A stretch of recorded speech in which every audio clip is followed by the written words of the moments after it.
राम खिलौना है, ये उसी सीक्वेंस में देख लें क्या हम, जो पहले ये कहा गया था, हालांकि बाद में उस हलफनामे को सुधारा कि राम काल्पनिक है, वो आज तक सवाल पूछा जाता है, अब राम खिलौना है, ये भी लाइन आ गई है।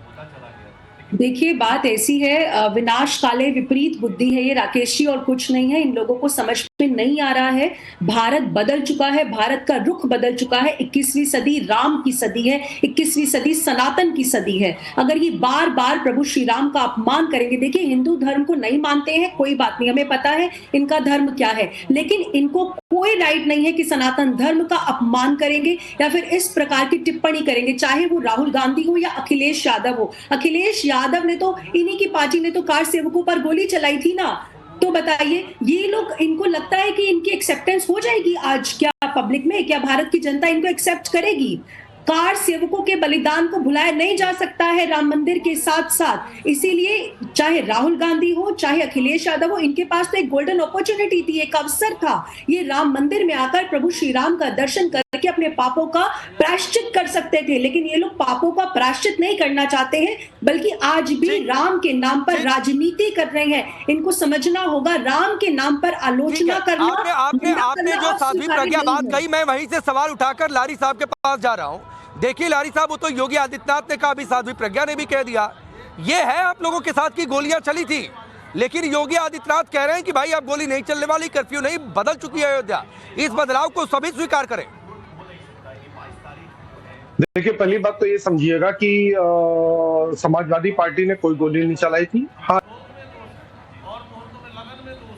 Rakesh ji, I will answer him. ये क्या बोल रही है?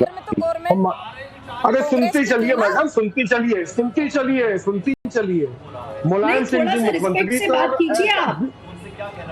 बोमई साहब जो है वो राष्ट्रीय अध्यक्ष जनता दल के, जिनके बेटे आज बीजेपी के वहां के नेता हैं और मुख्यमंत्री रह चुके हैं। बीजेपी ने उनको मुख्यमंत्री बनाया।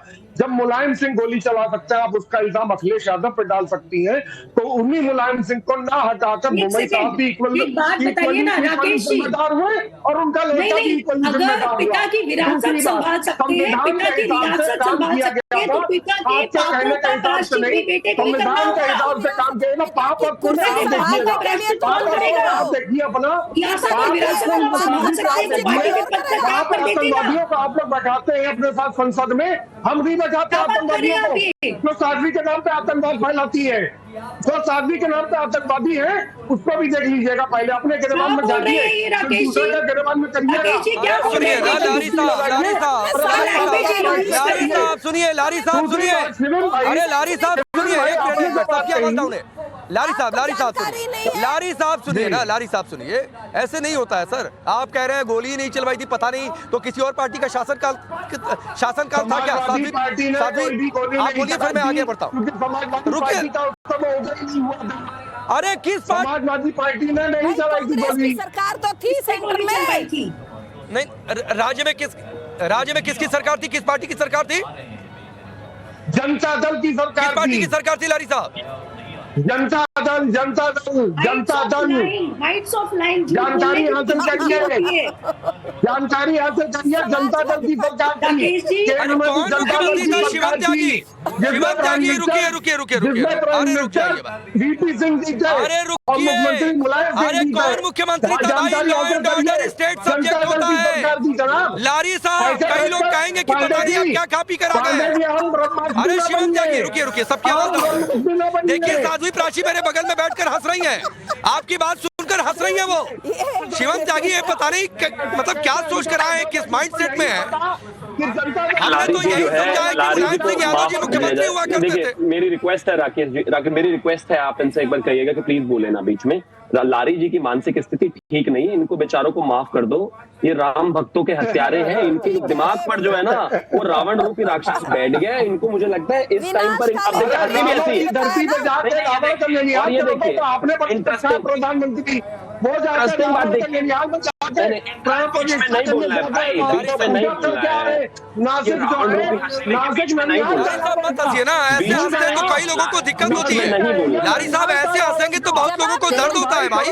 रुक जाइए, सिर्फ शिवम की आवाज सिर्फ ऑन एयर जा रही है। शिवम की आवाज सिर्फ थैंक यू। मैं वही कहना चाहता हूँ कि देखिए हंसी भी वही रावण रूपी हंस रहे थे अभी तारिक अहमद लारी साहब। इनको माफ कर दीजिए, जिस आदमी ने, जिस पार्टी ने मर्यादा पुरुषोत्तम भगवान श्री राम के मंदिर को हटवाने के लिए, ना बनने देने के लिए जो काम किया, जिस तरीके से उन्होंने गोलियां तक चलवा दी, जिस तरीके से वो जफरयाब जिलानी जो मंदिर का पक्ष का विरोध कर रहे थे उसको स्टैंडिंग काउंसिल बना दिया हो, तो उन लोगों के सामने जब इस तरह का मंदिर बनेगा तो जाहिर है उनको दर्द होना नेचुरल है। शिवम इतना ही नहीं था, शिवम इतना ही नहीं था, आजम खान कन्वेनर हुआ करते थे बाबरी एक्शन कमेटी के, वो पार्टी में आ गए। उनका क्या रुतबा रहा वो देश जान रहा है। चलिए वक्त इतना ही है, वक्त इतना ही है। शिवम आपको रोक रहा हूँ, वक्त इतना ही। आप सबका बहुत बहुत शुक्रिया। लेकिन एक बात कहते हुए लारी साहब आपसे और प्रभात जी आपसे कि डॉल नहीं है प्रभु श्री राम, आप ये बात कहते हैं, आपके पार्टी के नेता कहते हैं पहली लाइन में आलोचना खुलकर करनी चाहिए थी। लारी साहब मत हंसिए, ऐसा बहुत लोगों को दिक्कत होती है। शुभ घड़ी में हाथ जोड़कर प्रभु राम का स्मरण ही कर लीजिए कम से कम। बहुत बहुत शुक्रिया।